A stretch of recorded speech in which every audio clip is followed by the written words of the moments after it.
Hi guys, welcome to my channel. நான் SJ. நம்ம ஒரு யோகியின் சுயசரிதை புக்ல விஷயம் ஒன்று பார்த்துட்டு இருக்கோம். அது நம்ம இன்னைக்கு என்ன பார்க்க போறோம்னா, முகுந்தன் அவருடைய குருவை பார்க்க ஆசிரமம் போயிடுவாரு. அதுக்கப்புறம் அந்த ஆசிரமத்துல என்ன நடக்குன்றதை நம்ம பார்க்கலாம் அப்படின்னு சொல்லியிருந்திருப்போம்.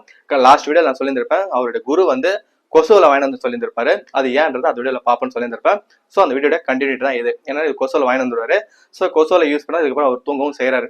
ஒரு நாள் என்ன பண்றாரு, அவருடைய குரு தியானம் பண்ணும்போது இன்னும் தியானத்துல வெளியே வராமலே ஆயிடுறாரு. இன்னும் வெளியே வரவே இல்லை. இவருக்காக தூங்கக்கூடிய நேரம் வந்துருச்சு. இவர் என்னடா இவரு தியானத்துல இருந்து வெளியே வந்தாதான் படுப்பாரு, நம்ம அப்பதானே கொசோல போட முடியும். இப்ப என்னதான் பண்றதுன்னு தெரியாம இவரும் படுத்து தூங்க பாக்குறாரு. ஆனா தூங்க முடியல. ஒரே கொசு தொல்லை. உடனே என்ன பண்றாரு, அவருடைய தியானத்தை கலைக்கிற மாதிரி, அதாவது அவருடைய கவனத்தை இவர் பக்கம் திருப்புறதுக்கு என்ன பண்றாரு, கொஞ்சம் இரும்பி பாக்குறாரு. அப்படி இருந்தும் அங்க எந்த ஒரு அசைவும் இல்லாம இருக்கவே இவனை என்ன பண்றாரு, எழுந்து போய் கிட்ட போறாரு. அதுதான் அவருடைய குரு தியானம் பண்ணும்போது கிட்ட போறது ஃபர்ஸ்ட் டைம். கிட்ட போய் பாக்குறாரு, உடம்புல எந்த ஒரு அசைவும் இல்லை. மூக்க கை வச்சு பாக்குறாரு, காத்து பாத்தீங்கன்னா எந்த ஒரு அறிகுறியும் இல்ல. உடனே என்ன பண்ண, பயந்து போயிட்டு மூக்க பிடிக்கிறாரு. டக்குன்னு மூக்க பிடிக்கும் போது, தயவுசு மூக்குல கையெடுப்பா, மூக்கு வலிக்குதுன்னு குரு சொல்றாரு. இல்ல குருவே, நீங்க எந்த ஒரு அசைவும் இல்லாம இருந்தீங்க, அதான் பயந்துட்டேன், வேற ஒண்ணும் இல்ல அப்படின்னு நீ போய் தூங்கு பண்றாரு. இல்ல குருவே, நீ சொல்ல வரும்போது என்ன சொல்றாரு, நீ எதை பத்தியும் யோசிக்காத, கொசு இருக்குது, கடிக்குது, உனக்கு தொல்லை பண்ணதெல்லாம் யோசிக்காத, நீமா போய் பத்து தூங்கு, நீ தூங்குவன்றாரு. இவரும் பத்து தூங்குறாரு. என்னன்னு பார்த்தா அவருடைய குரு அவருடைய யோகா பயிற்சி மூலியமா கொசு எதுவும் கிட்ட வராம பாத்துக்கிறாரு. இவருக்கும் ரொம்ப சந்தோஷம். ஸோ நம்மளால யோகா பயிற்சி மூலமா இதனால பண்ண முடியும் அப்படின்றதையும் உணர்றாரு. அதே நேரத்துல எதிர்காலத்துல எந்த ஒரு பிரச்சனையா இருந்தாலும் நம்ம வழியில போகணும் அப்படின்றதையும் அவர் உணர்றாரு. ஸோ கொசுவை பத்தி இது ஒரு விஷயம் சொன்னதுக்கு அப்புறம் இன்னொரு விஷயம் சொல்றாரு. என்னன்னா, ஒரு நாள் சாயந்தரம் அவருடைய குரு பேசிட்டு இருக்காரு சீடர்கிட்ட. அப்படி பேசிட்டு இருக்கும்போது ஃபர்ஸ்ட் பக்கத்துல நம்ம முகுந்தன் தான் உட்காந்துக்கிறாரு. அவரு காலில் ஒரு கொசு கடிக்குது தொடையில. இவர் என்ன பண்றாரு, டக்குன்னு அடிக்குத கை வாங்கும் போது, நிறுத்து முகுந்தா, நீ ஏன் இந்த மாதிரி பண்ற, பதஞ்சலி சொன்ன அந்த அகிம்சை உனக்கு தெரியாதா அப்படின்னு கேட்கும்போது, இல்ல குருவே, எனக்கு வலிச்சுது, அதான் அடிக்கிறதுக்காக நான் கையை ஓங்கணும் போது, இல்ல நீ ஏற்கனவே நீ கொன்னுட்ட அப்படின்றாரு. இல்ல குருவே, நான் இப்பதான் கையை ஓங்கணும். இல்ல, உன் மனசுல அதை கொல்லணும்னு என்ன வந்துச்சு பாத்தியா, அதுவே அது கொன்னதுக்கு சமம் தான்.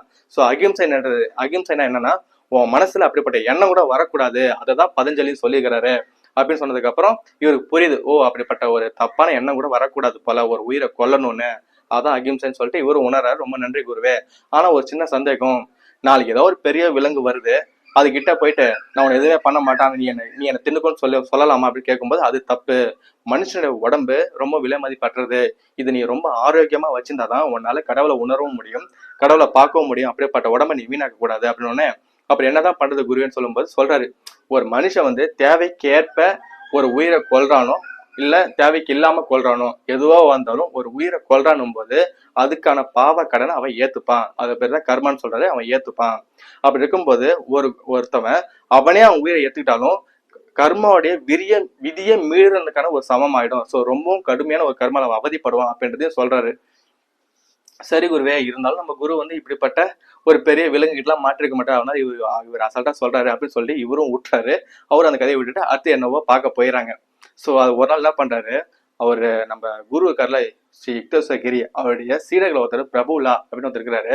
அவர் இவரை பத்தி ஒரு விஷயம் சொல்றாரு. என்னன்னா, பிரபுலாவும் குருவும் அவங்களுடைய ஆசிரமத்துக்கு வெளியே உட்காந்து ஒரு நாள் பேசிட்டு இருக்காங்க. அப்படி பேசிட்டு இருக்கும்போது அவங்களுக்கு முன்னாடி ஒரு 4 அடியில ஒரு நாகப்பாம்பு ஒண்ணு வருது. ஸோ அடுத்து என்னன்றத நம்ம வீடியோல பார்க்கலாம். பாய்.